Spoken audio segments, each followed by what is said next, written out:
Até 2030, 80% dos cargos convencionais de trabalho não vão existir mais.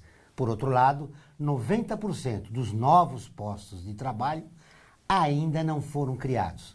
Vamos conhecer a Economia 4.0 com o nosso convidado de hoje, Fábio Procópio, cofundador e CEO da Golders. Está no ar o Observatório do Terceiro Setor, o olhar da cidadania.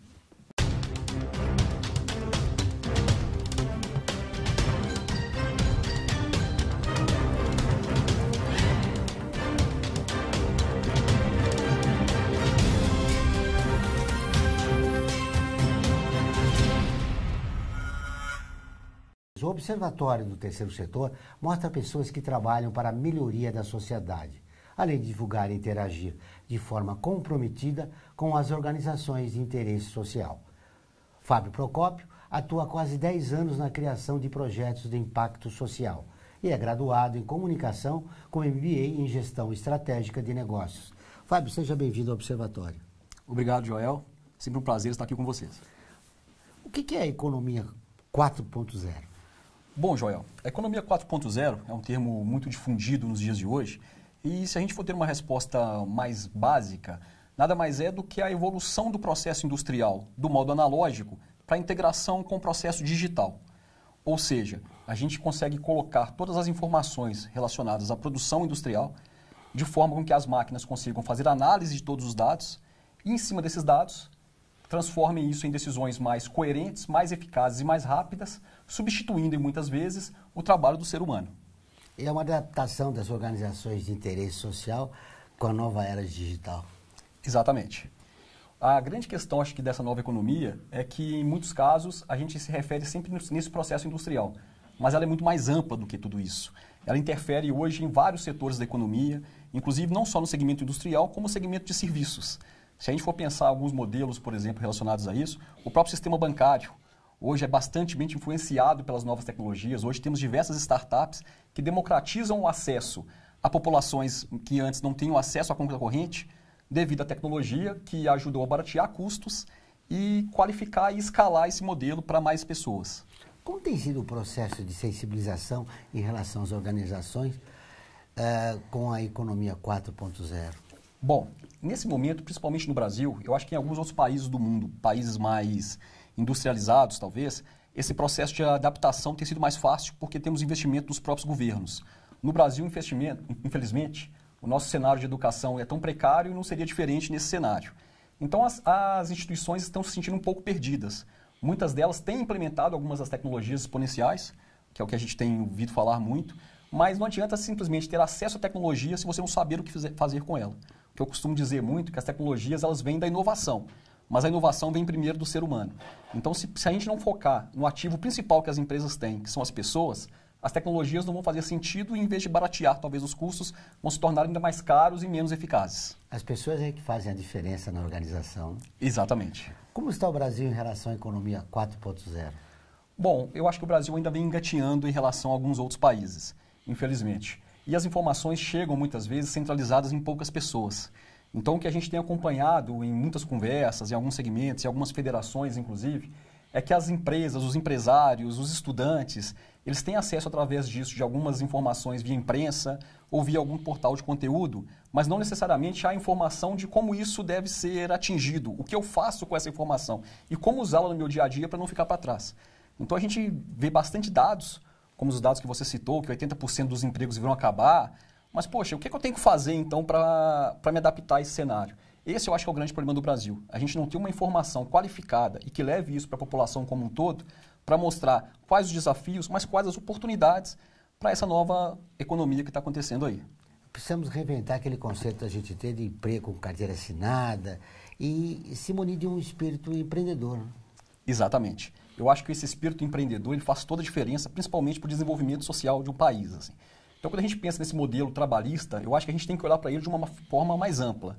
Se a gente pegar como exemplo as novas gerações, os milênios, por exemplo, talvez sejam sempre a bola da vez do momento, eles já vêm com um pensamento um pouco mais livres desse modelo comercial que a gente tem.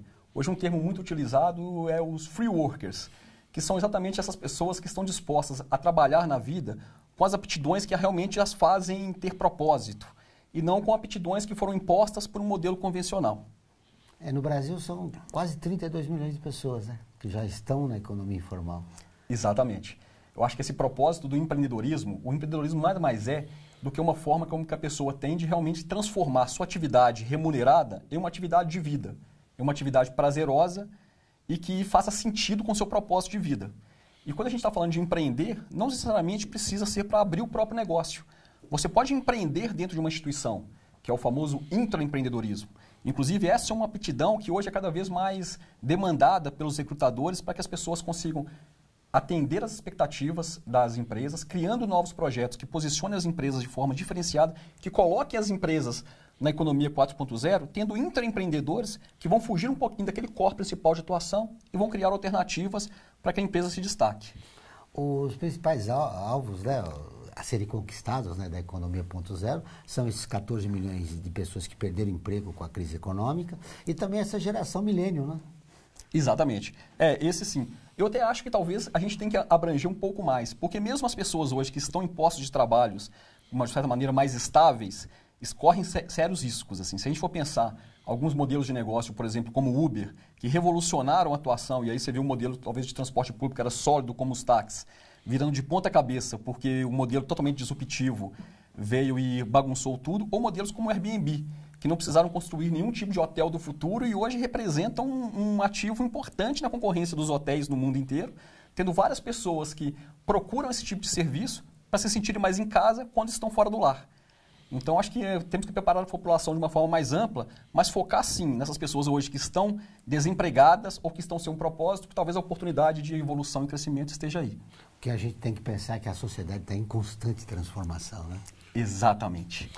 Todas as terças e quintas-feiras, ao vivo, às 14 horas, tem programa de rádio Observatório do Terceiro Setor, onde recebemos especialistas que, junto com os ouvintes, debatem os principais temas da atualidade e do terceiro setor. Você pode ouvir pela Rádio Trianon AM 740 ou em qualquer lugar do mundo, pela internet, do seu celular, computador ou tablet, pelo link que aparece na sua tela. Voltamos dentro de instantes.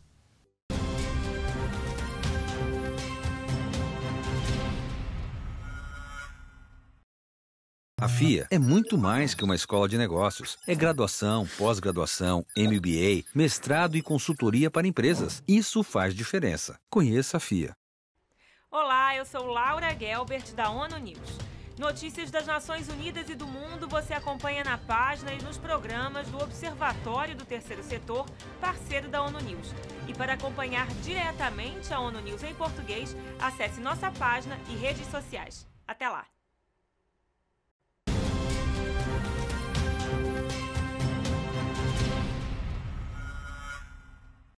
Voltamos com o Observatório do Terceiro Setor, o olhar da cidadania. E agora vamos para o quadro Você Conhece? Onde mostramos histórias e personagens que fizeram a diferença. Ela era princesa em Angola e foi escravizada no Brasil, mas nunca desistiu de lutar pelo seu povo. Zacim Bagaba, você conhece?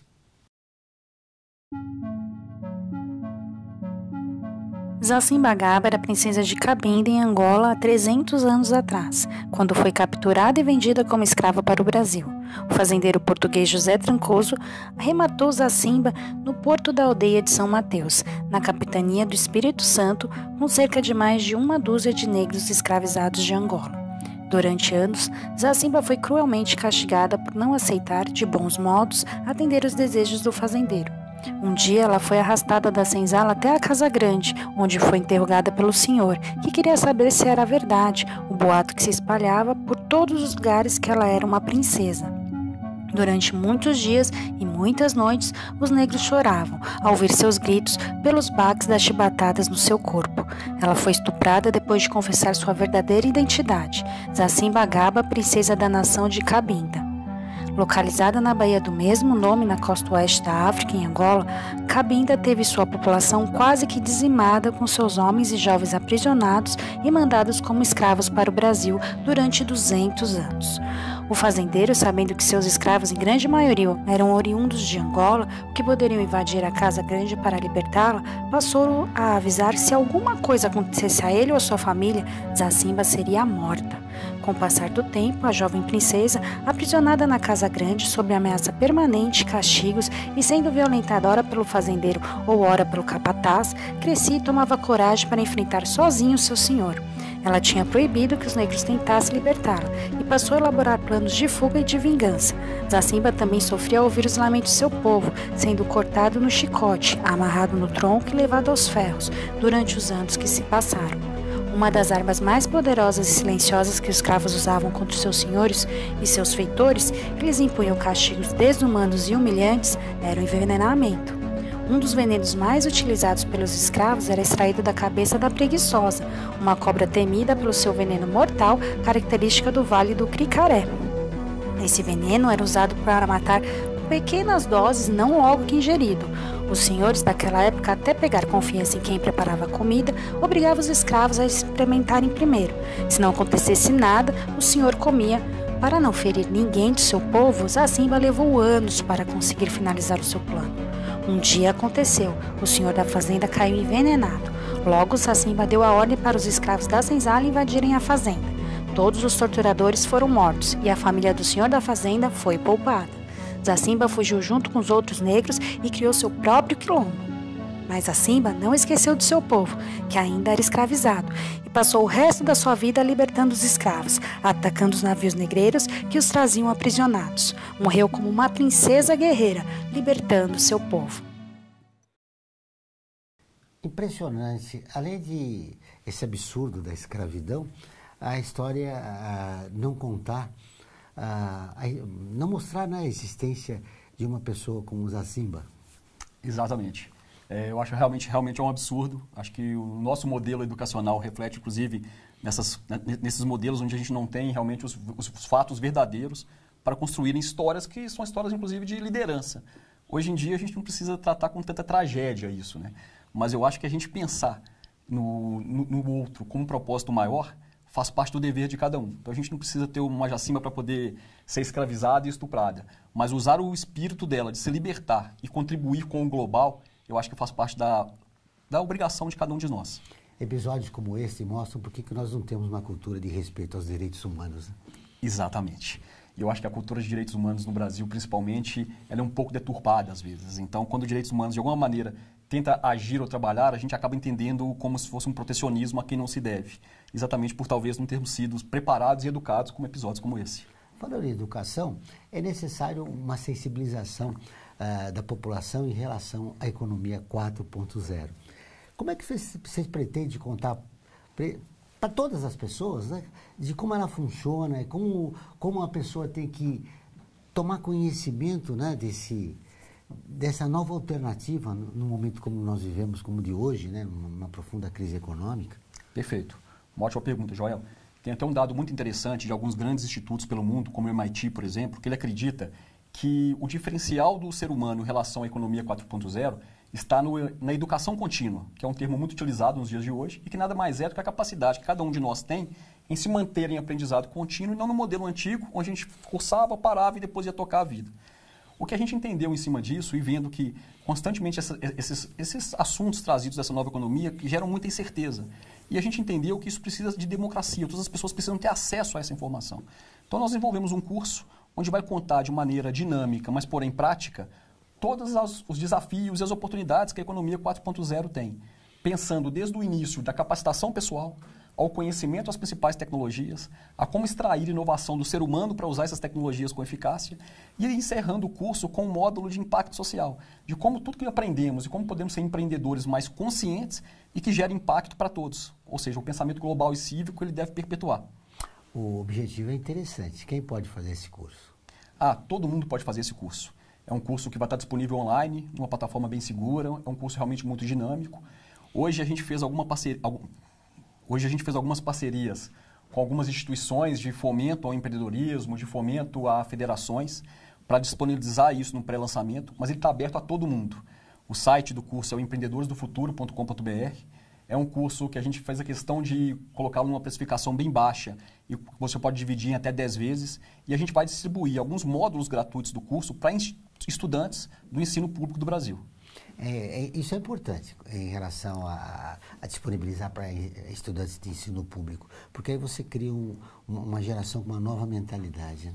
Exatamente. Eu acho que a gente já viveu a era que a informação era para poucos. Hoje a informação, de uma certa maneira, ela tem que ser acessível para todos.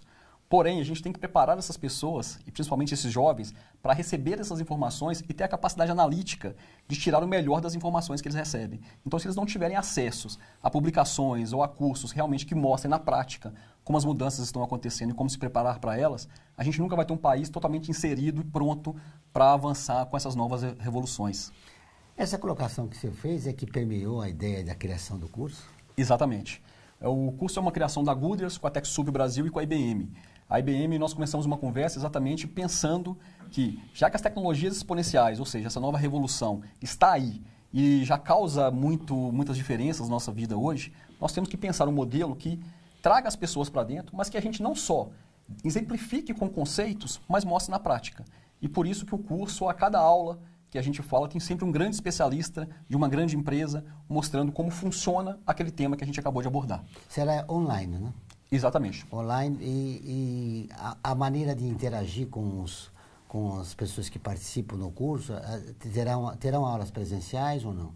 Não. Nós teremos algumas atividades também online, ao vivo, mas o curso basicamente é um curso todo online e as maneiras de interação, a gente vai ter canais abertos para que as pessoas possam fazer perguntas, mas principalmente nós desenvolvemos uma metodologia que não seja cansativa. Então, além das aulas expositivas, entrevistas com especialistas, nós vamos finalizar todos os módulos com atividades em game, para que a pessoa realize jogos de entretenimento, mas totalmente voltados para o conteúdo que ela acabou de aprender. E assim ela consiga assimilar com mais eficácia aquilo que foi assistido. Saiba como adquirir computadores, notebooks, servidores e CPUs para você, sua empresa ou ONG. Por um preço justo, assistência técnica, garantia de 1 ano e ainda contribuir com o meio ambiente. Acesse observatório3setor.org.br. Clique no banner Remaker. Vamos para um pequeno intervalo e voltamos dentro de instantes.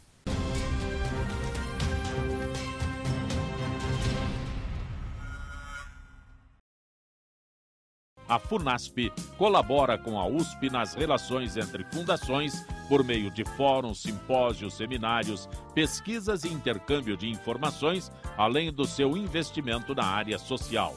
Para melhores informações, entre no nosso site www.funasp.org.br. FUNASP, um marco entre o universo acadêmico e a sociedade.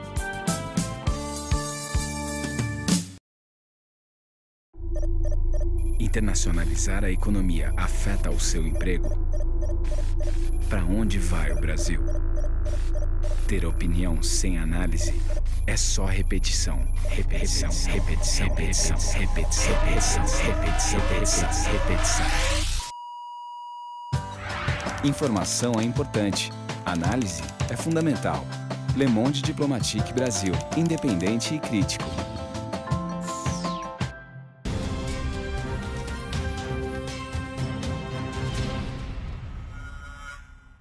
Estamos de volta com o programa do Observatório do Terceiro Setor, o Olhar da Cidadania. Não esqueça, todas as quartas-feiras, às 17 horas, tem o programa de rádio Olhar da Cidadania na Rádio USP, com temas da atualidade e dos direitos humanos. Anote, todas as quartas-feiras, às 17 horas, na Rádio USP, em São Paulo, 93,7, e em Ribeirão Preto, 107,9 FM.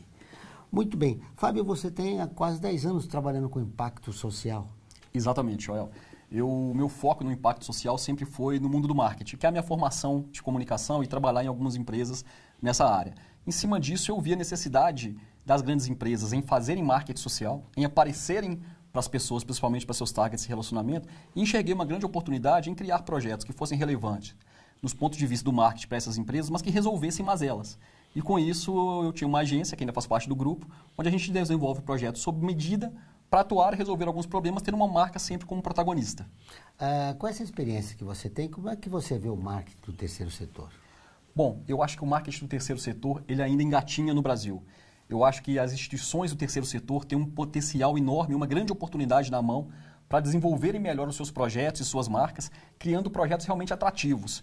Eu acho que uma coisa que não se pode negar é que realmente o brasileiro tem um grande senso de solidariedade. E quando as marcas, quando as instituições, elas aparecem com alguns projetos realmente relevantes, as pessoas participam.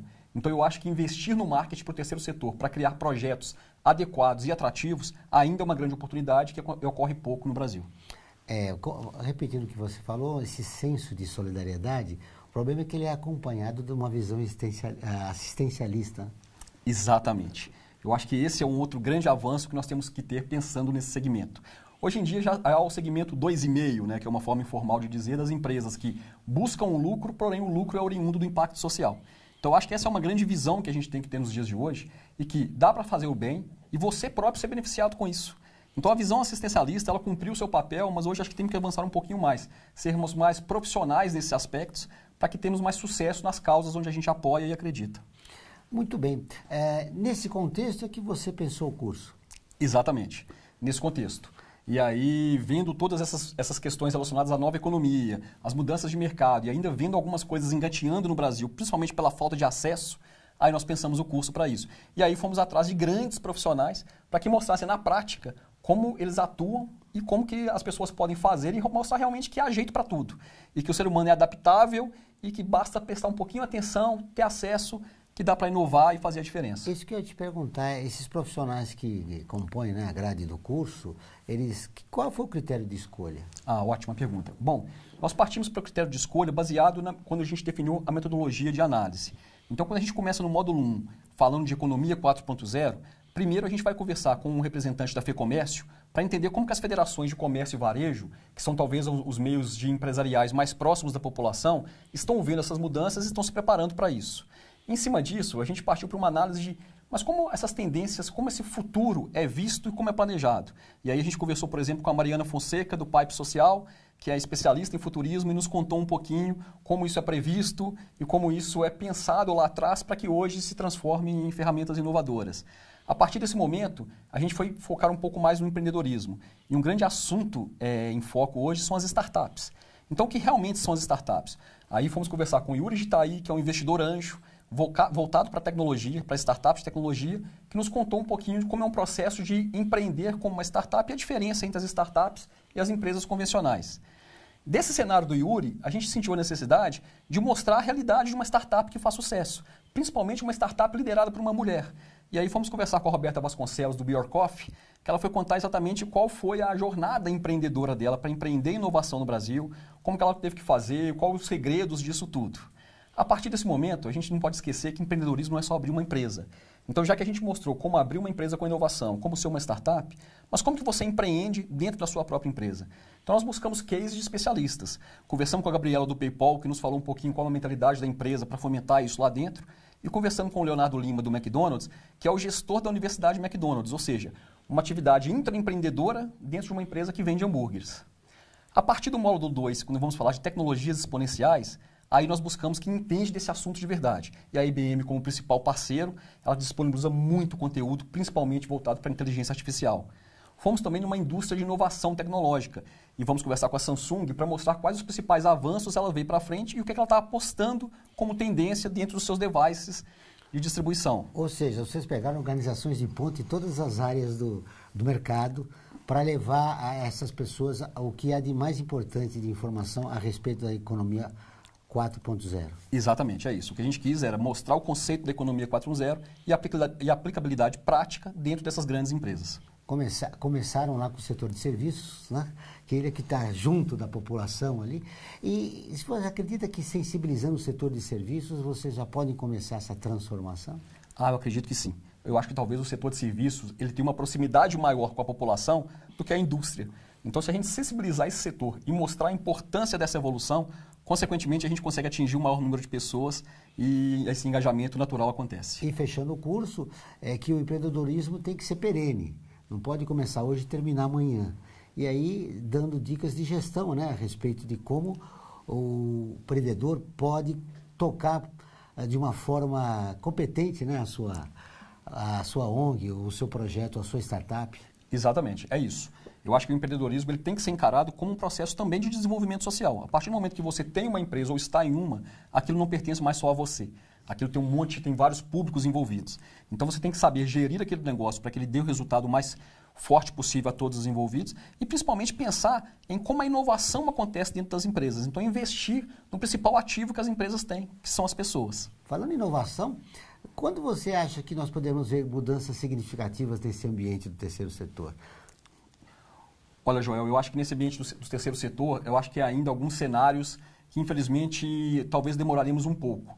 Mas a inovação, ela acontece às vezes muito rapidamente. Então, se as pessoas realmente começarem a voltar a cabeça para isso, entender que o terceiro setor ele precisa de uma evolução mais profissional, talvez no cenário nos próximos 5 anos a gente já tenha alguns cases significativos que vão ajudar a transformar essas realidades.